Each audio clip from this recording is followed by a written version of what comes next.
friends when you smoke? Yeah, I thought of myself as more of a keep vibe. a real guy. Real honest to myself, you know? If you were an avatar, you'd be Sokka. Yeah, I don't know who Sokka is, but sounds cool though. Sounds cool as shit. I can see that. You see it? No, I can see that. Yeah, I can see that for real. Well, what's in this podcast? It's your boy Sokka. Just kidding. It's your boy David Lamar here as always. We here with another special guest. Introduce yourself for the people, man. My name's Casey Brown. Oh, what's going on, Casey Brown? What's going on, man? So, what is your niche, man? We based on this show, we interview people on their niches. So, what is your niche? Music, spirituality, and movies. Okay. In psychedelics. Yeah, pretty. that ties in with the spiritual stuff. Okay. So let's see. That's where we start out with. What's your favorite psychedelic? Mescaline, easy. That's easy. He said easy. So why mescaline? Alright, so mescaline is peyote, same thing as peyote. It's the stuff that's in it's called San Pedro cactuses and the actual peyote cactus, peyote buttons. And mescaline is itself, it's salt. And everyone makes the joke about smoking peyote, but like it doesn't work if you smoke it. So that's kind of funny. Okay. I've never heard that before. Same. Yeah, to me, like, I love it so much because it feels like a natural version of acid and MDMA together, which are just like two beautiful drugs in general. How does it differ from shrooms?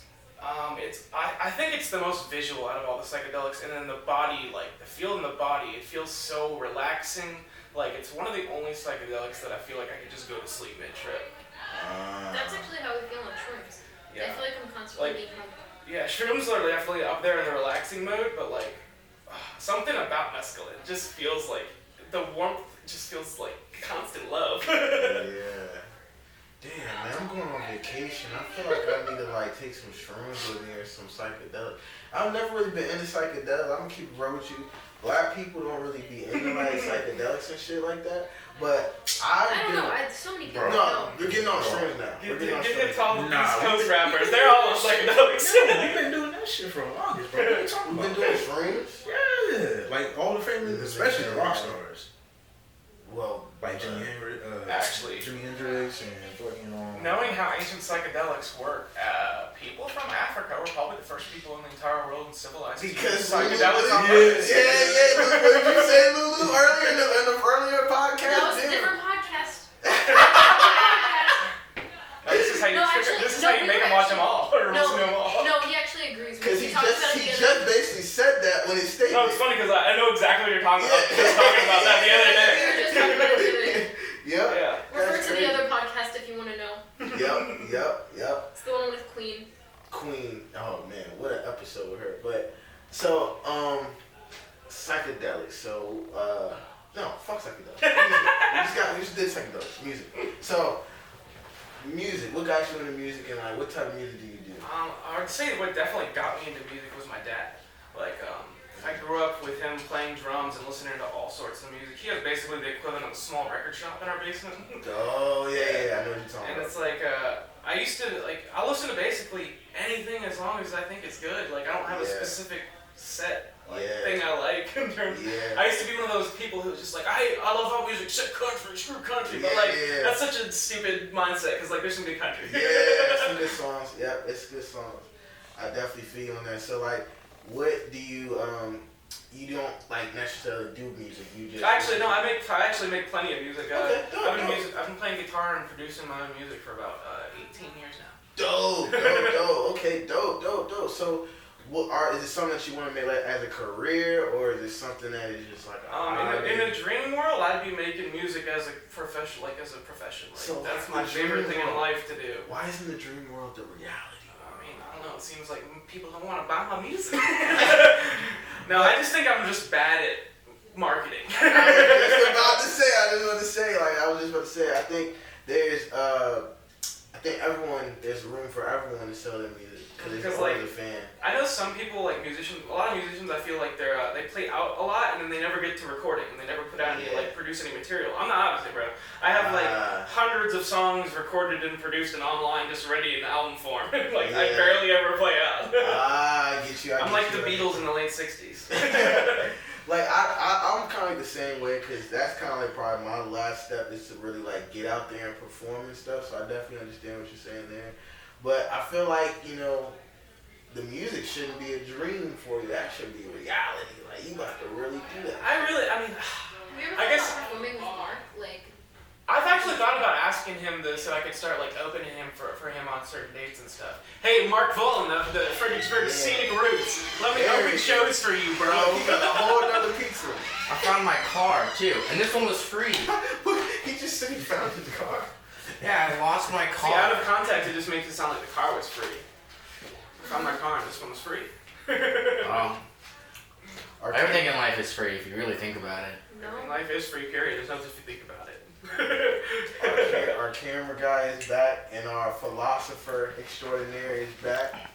No, I'm just the pizza guy. The pizza That's how you know. That's the He mark has of a true multiple philosopher. traits. If someone calls him a philosopher, because I just like pizza. Yeah, Like, yeah, that's someone who knows what they're talking about. Nah, I'm not bro. even being sarcastic. Like that's I'm telling you, that's man. dead serious. So, we got to the music, we got to the psychedelics. What was next that you like to do? Movies, but honestly, like, let me go back to the music real quick. Okay. Because the psychedelics tie to that. Gotcha. It's quick anecdote before I get into Yeah. So I actually learned how to play drums because of acid. I Oh, was like shit. tripping really hard with my friend, and we were at one of my other buddies' houses, and I just got this huge urge to go jam and play music. And normally I would just play guitar, and one of my other buddies would hop on drums. We got to the house, and I was like, yo, I need to hop on the drums. And like something within the first 30 seconds of me just staring at all the drums and being in that mindset, it just clicked. And like within 5 minutes, I was rocking out grooves like I never had before, bro. Crazy. Man, But, I've heard people telling me like psychedelics, they'll do psychedelics and they'll do something and then automatically just. It honestly makes sense to me because, like, in terms of what goes on in your brain when you take psychedelics, like, it starts reigniting synapses that haven't fired in your brain that are actually, most of them are related to learning. So, like, they haven't fired in your brain since you're young and learning shit. So when you start actually, like, when you take a psychedelic, this firing goes off and you try to learn something, it makes it easier if you're actually focused on it. People say Right. that with lucid dreams as well. Like, if you're lucid in dreams, you can, like, pick up something like, let's say singing. Singing is not my Mhm. strong suit. If I started practicing singing in my lucid dreams, in the waking life, I'll be Mhm. better at it. Yeah, and I would say, honestly, if I had to think about it, that ties into state-dependent memory, where if you can lucid dream, you're turning your dreams into the same kind of consciousness you are when you're awake, which is lucid. So if you learn something in a lucid state dreaming, you remember it in a lucid state awake. Mhm. That makes sense, right? It does. Yeah. Man, Lane, I'm amazed how you're eating a whole other pizza right now. Bro. We literally had lunch. I thought that was like an hour ago, or maybe it was longer. Yeah. Hey, speaking of Yeah. time, how do you think like people would work if the world's clocks weren't synced up? I think clocks are mass I think they hypnosis. get rid of clocks. I think clocks are literally Yeah, mass it hypnosis. is. It's like to make us like be on a system, yo. And it's literally just because we pay labor by time. Mhm. That was an essential thing. I don't think we have synced up clocks out We need to there. get rid of. Mm, we need to well, get we- rid I of- mean, We if our would have a- infrastructure wasn't based on like market, I don't even know. If everyone was based in a local sort of lifestyle. Whether or not you have the 24-hour cycle, you're never going to be able to remove the day-night cycle. No, of course. I'm just saying, like, your subjective, like, thought of how fast the day goes by might be completely different. But the day and night cycle, I think, Like you're is meant to experiencing that. happen. Yeah, because you would be waking with the sun and going out with the Mhm. sun. Yeah. That's what would change mostly. Yeah, but I'm just saying in general, like, it might not be much, but I feel like a lot of people probably would either think the day goes by a lot quicker than other people, It would. and so it would mess when, like, right now when you tell someone I'll be there in 15 minutes, most people are on the same page. But, like, if you tell that to someone with no clocks, and, like, I'll be there in 15 minutes, like, they might think, like, that's way longer than it is. Shit, I be doing that now. Right? Yeah, I mean, it'd be, like, It'll be like exponential, I feel 15 like. means like 30, 40 to me, yo. If I, like, I'm definitely gonna let people talk. Excuse my Joker laugh. I call it drug dealer time, actually. Yeah, that too. Yo, it really is that though. Yeah. About like 7 or 8 years ago, I used to joke about that all the time about how I'd be the best drug dealer because they're always on their own time. Like, I'd get there so fast. Yeah. I'd be like 5 minutes and meet it. Be like, okay, Amazon Prime. Amazon. I I would not be surprised if Bezos has a secret cartel. Like, he's like, yeah, I got transportation networks everywhere. You didn't think I was in the business? I own I was drones, gonna say, I bet trucks, you- boats. How do you think we get all those planes. packages there in 2 days? It takes an army of methed up drivers. Damn, you're right, they never sleep. Oh, no. He doesn't fuel the meth. He fuels the coke rampage in the party scene. And that's also The- more financially beneficial because they have to re-up more. Because he's selling it at the roost because it's the coked out college kids who end up becoming the meth dealers after they drop out. He's starting it at the base. Oh man, that's funny. Right. Funny story regarding meth and music. Oasis, the band Oasis, right? They were like super coke heads, and before they came to the U.S. And like they got to the U.S. the first time they were in the U.S. they bought what they thought was a bunch of cocaine, turned out to be meth, and they were up for like 5 days. Oh shit. Shit. I had a friend, she did meth, and she tried it, and she was awake for like, 3 to 5 days, and she just never slept, and she started hallucinating. Yeah, like meth psychosis is wild. Anytime I've heard stories of that. Like I had a buddy once when I was down at VCU, and he said he was going through like meth psychosis, and he said he'd gone to his probation meeting, and that he felt like the radio was talking to him, and he said he kept like having audio hallucinations of all the people in there saying, "You're gonna get caught, man. They know. They know." That's wild as shit. It's wild. Damn. Yo. So what are some of your thoughts on like life in general? Like, what do you think your Life your in purpose? general. Your My purpose is whatever I make it to be. I mean, that's just general Vague for everyone. questions give vague answers. Yeah, I know, right? And So like, what do you believe in? see, that's a really weird question too, because if you get to a point in your spirituality where you're talking about higher power, right? Okay, You shouldn't be at a point where you say, I believe in a higher power. You say there is a higher power, because belief implies doubt. Of any sort. Yeah, you're right. You're right. So if I'm gonna go around saying, I believe there's a higher, it's still, I might as well be friggin' agnostic. Like, at the very end of the day. But Like, how do you like know what is? what do you mean, how do I know what is? I mean, it's, Like there's like belief. No, and what then, he's like, saying is you get to a point where you recognize there has to be something there. Oh, But you yeah. also recognize that you do not and will not ever know the name of what is there. yes. And then on the subject of naming, that's a huge like wall for most people. It's like if you just get past the part where you give it a name, things get a little simpler. Not a lot, but a little bit. It's like What do you call it? arguing. What do I call it? I mean, for simplicity purposes, God. But that's just a word. It's easier that way. Everything's just a word. People talk about how words start sounding funny if you say them enough, like bowl, bowl, bowl, bowl, bowl, bowl, bowl, bowl. And it's because when you start saying enough, it's a different thing. It's the word bowl and not a bowl. When you first say a bowl, it strikes an image of a bowl in someone's head. If you say bowl enough, they're thinking about the word bowl. Two completely separate things. When y'all hear bowl, do you hear bowl? I heard Bowl. the first time he said bowl, What do you I think? saw bowl. But then like after like the 10th time he said bowl, I thought Mm-mm. bowl. The No, you first can tell. time he said bowl, I thought bowl. Here's the thing. I have a hard time hearing out my left ear, so I use like visual cues. Mhm. When you say bull, it's a U phonetically, and it's you only move your lower lip. Where you say bowl, you have to move your upper lip out. Bowl, bull, bull, Oh, see, that's bull. really interesting. And because I'm watching you guys speak, because I have a hard time hearing out my left ear, I don't have that issue. I don't have audio cues. I That's use super visual interesting. cues.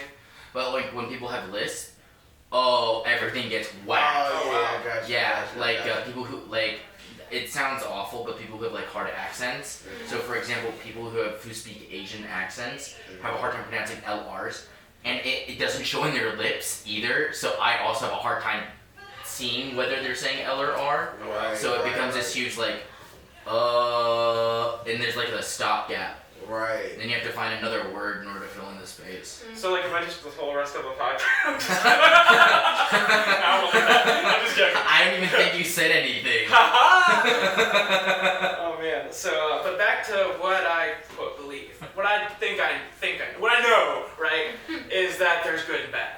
And in terms of spirituality, that's the root of your skin. That's going to be the root of any spirituality. Good and bad morals, right? And like I think the problem with most religions is you take good and bad, apply it to a myth, but most religions make that myth real, and then conflict ensues. But like by whose perception of good or bad? Is it up to the See, individual? I mean, I'm talking about very base good or bad. Like you take a kid, right? Don't teach him anything. this kid sees someone get murdered, they're gonna have a fear, and they're gonna probably instinctively know it's bad without that word being there. Like, your survival instincts kind of, like, Not give you a- necessarily true. There's evidence in, for example, common name serial killers where they don't manifest those thoughts as traumatic, but as a positive image to ensue in their future. It's not that it is bad or good, but any large amount of stress causes a Yeah, but personality would structure. you consider psychopaths or sociopaths to be outliers from the norm? Like, do you I think think- without I think without that- any teaching, like, there'd actually be a steady amount of I think psychopaths if you and look sociopaths? at any one individual, everyone is an outlier from the norm. I actually completely agree. Like, there's a great Carl Jung quote where he says, "Try to find me a sane man." Like, it's impossible. Because I feel like even those who are apparent insane are merely using a visage, and the ones who appear insane are also using a visage, because they're more scared of maintaining their sanity. Alright, so than here's where I themselves. take it further, right? So what if I don't consider, like, that serial killer, like you said, if they construe it as good, so that's fine. What if their good and bad is completely different, and I don't have any say in that? So their spirituality is going I to be do good and believe bad that based on how there's- they're born. There are such things as like Immanuel Kant who pursue a form of like objective moral supposition. I don't know how I feel about objective morality, because I feel like to separate that from reality would be quite difficult. Yeah, that's. I mean, Because I feel like there's that's what I was trying to morality say. Like, is somewhere between they're being practicality and hopes. I was saying there being absolutely no if there's absolutely no objective morality, then you can do like you can what's the word? It's compatible that like And everyone's set of good and bad is just going to be different, and so deal with that, and then that shouldn't matter to you if you get to a certain point in your life, honestly. Honestly, unless someone's like going to come kill your fucking family or something, I don't know. But I feel like talking about any issue in a I feel like macro sense I is feel going to like be hard. good or bad is difficult in any shape or form, because in a macro context it's useless. Everything's contextual. It's kind of like it's like reading a book, but you're only looking at 3 pages, but there's 255. Great facts. Yes, you can learn about the characters on those 3 pages and everything within those 3 pages and all the details of those 3 pages, but that doesn't mean that there wasn't other chapters. Well, or here's other what I books in want the to get back to series. then. I said you have the good and bad based in a myth. And like the religions that try to make that myth into a reality as opposed to what the morals are based in is what I think where problems arise.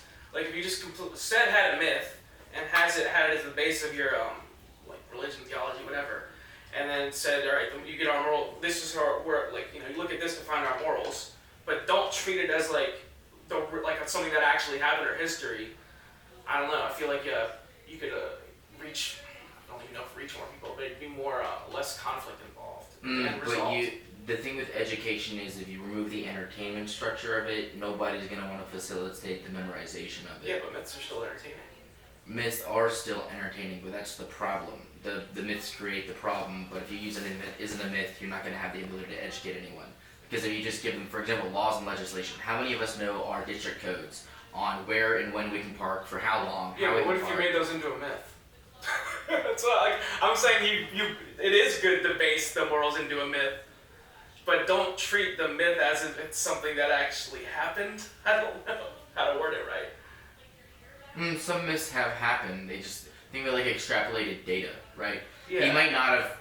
Moses might not have split the Red Sea, but he might have known when high and low tide were, and because he accurately predicted low tide, they were able to cross, and it caused the other ones to be left behind when they were running away from the Egyptians. In terms of have happened, that's another thing that gets weird too, because I'm like, in a universe where there's parallel universes and you got multiple, what is it called, multiple worlds theory? It's like anything has and will and already has happened. It's like, it all exists. The way I look at the universe, right, I always tell people this is what I think, right? You think of it as a big thing that's a picture that's already painted, it's done. But subjectively, in time, gets you the ability to explore little pieces of that painting. And you might not get the whole picture in your life, but you get to explore that little bit. But it's all there. The Bayeux Tapestry. I never heard that term for it before. It's a French tapestry. It goes probably across multiple dining rooms. It stretches on and on and on. And it's this depiction of a war battle, but as you go across it, you actually watch the age of the battle crescendo across it, So in the beginning, everyone's patriotic. It's blemishing and flourishing, and they're getting economic support and moral support. And at the end, all you see is just dissolution and tragedy and blood and swords strung out of horse corpses. It's this obvious, but the thing is, you can't look at the whole thing at one time. You can't. You can't view the whole Bayeux Tapestry at one time because it's purposely put in a hallway. You can't back up far enough to look at it. Wow, I've never heard of that. I'm gonna have to. So it's the Bayou Tapestry? Yeah, it's quite interesting. I have a big list of stuff on here that I've put down in case. The same artist also did a series of plates. He did that on purpose because, and he quite literally, I think, ate off of them. Oh, wow. Just because they are just plates, even if they aren't beautiful. Is it Bayou, like B-A-Y-O-U? B-A-Y-E-U-X. E-U-S? E-U-X. Of the French. Huh. Yeah, that's interesting. In terms of paintings, my favorite, painting that I've ever seen is Hide and Seek. Have you seen, you know what I'm talking? Have you seen that painting? It's like, I think this dude made it in the 40s or 50s, the 1940s or 50s, and it's this painting of like a tree. It's mainly just a tree, but throughout the whole picture, it's like everything is something else, and it like, no matter how far, it's like for a painting, it's crazy because how far you can go into the small little details. It's like there's scenes inside of everything, and it is so interesting. And I'm pretty sure it's like reported that he painted it or had the did the draft when he was under a mescaline trip, and it's one of the few first modern documentary examples of like psychedelic art. Art in general is super interesting. There's the painting Checkmate, where it's this dude looking completely like disheveled, right, across the table from the devil. And like it's funny because pastors talk about this painting all the time, but it's a super interesting painting, so I can see why. And like at the gallery it's in, like they tell that the story of the painting is that it's a picture of the devil, checkmating someone. That's why it's called Checkmate.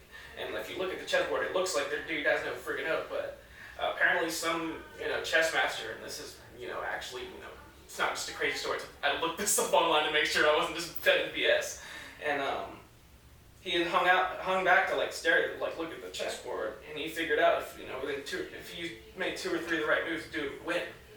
And so like for so long, all these people just thought it was a sad, tragic picture of the devil beating someone at chess. And it's like, it's obviously the message is there's some hope even if you think there's none. I like that. That's kind of interesting. Mm-hmm. And the most interesting part to why no one ever realized that is there's definitely like an image of like a guardian angel right in the middle of the table staring right at the dude. But most people try to take it as the person, like the angel looking at the person like disappointed, like I'm sorry. But it's like it's obvious to me that it's looking at him like you can do it. I like that. Yeah. Man, deep conversation, man. Deep conversations. How are we on time? Shoot. Yeah, I can tell you from the camera. Y'all still good. Y'all still good. I'm so scatterbrained, but good and bad. I'm trying to keep on like one That's subject. what makes the show amazing, because I think people just like to just see me just go all over the place. Mm-hmm. Start with one sentence and then move on to a whole nother topic mid-sentence. And be like, yo, this guy's mine. Like, they're so intrigued. Like, but yeah. Wait, I do have a question. Yeah. Where do you think people go in their dreams? Where do you? I think it's more of a matter of where your consciousness goes. That's what I mean. And to answer that, I don't. That's one thing I don't know for sure. But if I had to guess, since people don't know where consciousness definitively comes from, and I take it as like an energy that just exists everywhere, and your subjective version of it is whatever's channeled through whatever receives it in your brain to give you a subjective experience of consciousness. So I think when you're dreaming, it's that energy either getting filtered back up and experiencing what it can and making some sort of sense of it without a physical body, or staying in there and trying, and basically what happens to you in your sensory deprivation tank. It's like you're not seeing, feeling, or touching it, or hearing anything. So in your state of sleep, your brain's probably doing what it does in that situation, except it's a lot more random because you're not conscious. It's all subconscious stuff being processed as into visual manifestations. Does that sound right? Oh yes. Do you think your consciousness like still like is attached to the body, or do you think it goes elsewhere in sleep? I'm inclined to believe it's still inside, there. It's just like I said, experiencing subconscious manifestation visually, because an interesting thing is if you take a person, the human brain has like, at the bottom of the brain there's a few threads that hang off that are tied to your core survival functions like hunger, thirst, and stuff like that. But there's one that its function is to know to wake you up when you either hear things or have some sort of cue that there's something around when you're sleeping. And if you cut that in someone's brain, they literally will just go into a coma and never wake up again. Oh shit. Yeah. So the fact that you can do that to someone, it involves them being asleep and then they never wake up again. Maybe that does mean it doesn't stay in your body because it doesn't have a way to come back. I don't know. Maybe that's the antenna. Man, we need to interview like doctors and shit. I need to have y'all come on with I want to find out. I'm a like, self-proclaimed doctor. Our first doctor, what's up, man? Dr. Brown. Oh yeah, we got you mind if I put your name as Dr. Brown? Please do. Yes. Yes. It's made my day. Our Make first sure you include this entire audio clip in the podcast, though. like, You know what's really funny though is I've had like multitudes of pharmacists and doctors ask me if I was a doctor. For It's real? based on shit I know medically, talking to them. And it's really funny. That's dope, bro. What was That's your double dope. major again? Sociology and cinema. Yeah. Majors in cinema and sociology. Cinema movies. Yeah, that's why, yeah. He went into a filmmaker, I believe. Yeah, actually it's funny because for the longest time I planned on going to school for music. And then very last minute, I decided to go for film because I realized how much film was involved in my life. All I did in late middle school and high school was, besides hanging out with my friends, we watch movies. I probably watched upwards of 600 or 700 movies my my last 3 years of high school. This might be a dumb question. So the short films and music video directing, could that Music videos are my favorite form of art.